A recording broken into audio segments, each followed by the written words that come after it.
n'a soro ambition bi ka fo noya doni soro la parce que depuis 100 fla wala 100 sisan fere soro la fo mogo mun ya lo kayti tu bolo fere ko be kayti so ani munu fana nu wolo la san anye fere ke fo ka meru surunya maternité la fo mogo chaman be nu den soro la ka sigi ka me salaya caman b'u mina ka se mairie la pour que denw déclarer sa anye fere ke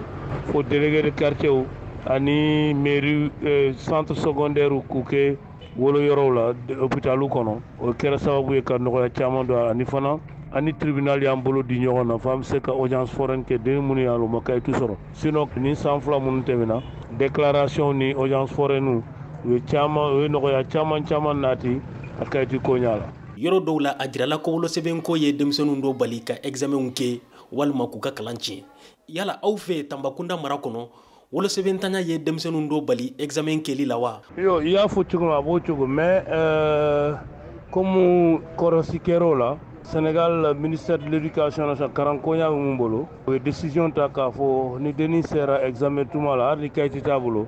a ka bila a ka examen kɛ hali n'a sɔrɔ après à la famille a wolobagaw u bɛ fɛɛrɛ ka fɔ ka wolo kayiti ɲɛ donc bi fɛɛrɛ kɔni sɔrɔla la denmisɛnnin tɛ se ka bali ka examen kɛ k'a fɔ kayiti t'i bolo. Bangebagaw dɔw fana bɛ yen se t'u ye walasa ka wolosɛbɛn ɲini u denw ye olu ka koɲa bɛ cogo di aw bolo ye? Oui, bolontaɲa ni sɔrɔ tɛ se ka den bali ka kayiti sɔrɔ parce que ani UNICEF la dɛmɛli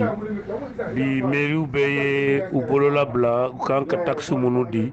olu fana y'a bɛɛ supprimer pour ni denw na kayiti ko de don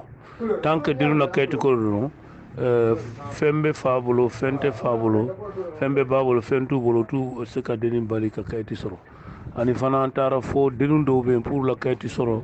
a bɛ gɛlɛya parce que kayiti t'u masaw yɛrɛ bolo mais o bɛɛ